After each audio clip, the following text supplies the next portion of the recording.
Hey y'all, I'm Shayna and I'm back with another review. This is for Sistas Season 5, Episode 6, Keep It 100. And we're going to go ahead and jump into it. If you're new here and you enjoy the video, please don't hesitate to subscribe. If you've been here before and you haven't yet subscribed, hit the subscribe and be sure to like the video. So let's get into it. We pick up with Andi at Fatima's, and Fatima's friend Angela was there, and Madam from, I want to say, the Queen's Men. I keep mixing up the names of the shows. From the Queen's Men showed up. And we know that's Fatima's cousin. We know she real thorough. She's a gangster, as she said, and all that. So Madam asked Fatima, like, why am I here? What you calling me for? What do you want? And Fatima was like, why would I want something? She's like, last time you called me, she was saying how she had tied Hayden up to that car. We ain't forget about that. So she was the one that was behind it. So Andi was like, oh, you were behind this. And Madam was like, yeah, are you judging me? And it was like, oh, nope. Andi was acting real timid and scared the entire time she was in her presence. She said her and Fatima used to be close until Fatima went legal. And then she found out that Andi's an attorney, so she was like, okay, she's interested, she's intrigued. So over at Karen's house, Lisa, her mom, and Karen are frustrated because, Zach was like, they was eating dinner, and Zach is like, okay, I want to get to the point. Like, I've been here for over an hour. Because they're like, why are you looking at your phone, waiting for her to call? He like, I want to get to the reason why I'm here. I think even if Fatima wasn't in the picture, like, why am I here? You called me here for a reason. I didn't come to break bread with y'all and have a big old family dinner with y'all. What do you want? And I mean, it's clearly shows that he has respect for her mother, because I would have been like, listen, when you're ready to talk about what I'm here for, I'll be back. In the meantime, I'm gone. So Aaron chimes in and he tells Zach, like, chill out. We don't want to stress Karen out. You've been stressing her out more than Zach was, truth be told. And she's really, for real, she's stressing herself out, worrying about what Zach got going on. So Zach was like, look, I can leave. And then, Lisa was like, no, don't do it. And Karen was like, let him run like he always do. That's what he want to do. And all that. I think he should leave because we're not getting to the point. But Lisa, convinces him to stay. And then Karen reads her letter to Aaron first. She has a letter for Zach and a letter for Aaron, so she decides to read Aaron first. She's telling him, she wished Zach would have treated her the way that Aaron does. She's telling Aaron, like, look, you treat me right, you treat me like a queen, you keep your words, you're always there. And Zach was just, this terrible boyfriend that did the complete opposite. He didn't do anything for me. He was just awful, but I can't get over him. I'm still in love with him, basically. So Zach keeps getting up to leave. He like, what is this? Aaron's sitting up there crying and blubbering. Karen sobbing. She's broken and she knows it, basically. She's admitting it. Karen tells Aaron, she loves him, but she's not in love with him. But he still wants to be with her. And it's just giving pathetic. It's the desperation for me. Like, I don't like the way Tyler is writing his storyline. Quick to cut your wife off with no hesitation, but Karen can do anything under the sun and you still want to be with her. Is it because, like, she doesn't want to be with you, but once you get her, you're going to flip? Like, what is this? So then we move over to Robin. He's sitting in his office late night after everybody's gone. And Paris, the janitor who Andi used to deal with a while back, came in to clean up. And Robin asked him about Andi. After the things he said, he should have been asking Paris first before he said them. He said all those terrible things. But he asked him about Andi, and, it was almost like confrontational. Like, he was like confronting him about her. But Paris denies everything. He's like, nope, I don't know her. She's out of my league. I'm just a lowly old janitor. I ain't even like that. Listen, I don't care what I'm doing. You ain't out of my league. I can't. But okay. So then we see Dani, and she's on her date with the guy from the airport, where it seems like she meets mostly all her men. But it's just very awkward. Like, Dani asked her date, they talking and they joking, and she said something about his age, as he had, like, said that he was born to sharecroppers, but he was joking, he said, and he's, like, lying. So she's like, let me see some ID. So he said, okay, go get it. It's in my pocket. And she's like, what? And he like, it's in my front pocket. Right there and in there, I would have been gathering my things. Let me get my purse. It's time to go. That's just me personally. Because you not, but who are you talking to? We've been on this date for 10 minutes. Like, who are you talking to? You're not about to disrespect me. Like, it was, giving a little playful banter, a little flirtation going on. But now you getting disrespectful with it because what do you think this is? I knew when she said you paying and all that, it was gonna go left.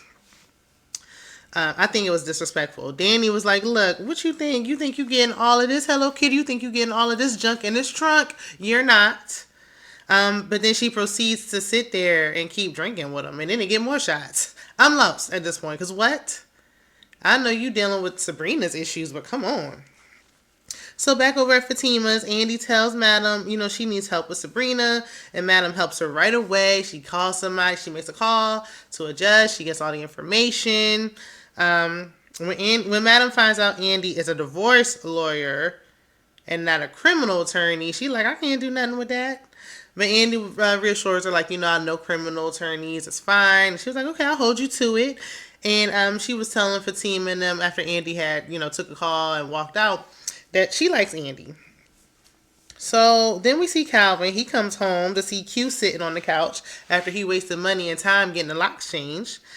Calvin tells Q he needs to leave, but of course he won't go. And at this point, like, how can you even force him out besides just calling the law? Like, there's nothing else more you can do. I mean, unless he tries to say he's a squatter. I don't know. So Q tries to give Calvin his eggplant again. And it's just like, Q, you want Calvin real bad. Like, real bad. Like, you're not used to being rejected. Like, just come out say it. Like, you try to say you gay for pay. No, you gay for real. In my opinion, gay for pay, play, whatever. You got a thing for Calvin because Calvin walked off. He like, ooh, like, don't leave, but I love to see you go. What is all that? Like, this is beyond like trying to make Calvin uncomfortable. This is like, you really want him. You really do. And I mean, just say that. But don't be trying to act like you really, interested in some women. Or maybe you like both, but you feeling Calvin. You want him for yourself. I don't know what Tyler got up his sleeve. This is just in my opinion. I don't know what's going on and why Tyler keeps writing the storyline with Calvin. It's just making me uncomfortable. It's old and tired. I'm kind of sick of it. Like, if you don't have anything else going on for Calvin, just go ahead on and take him out. I don't want to take his check, but you got to just remove him out of the show. I want to know what's going on with Maurice. What's going on with my good friend Maurice, and why are we not really speaking about him? So then we see Andi leaving Fatima's, she's leaving Fatima's home. They think she's about to go get the D.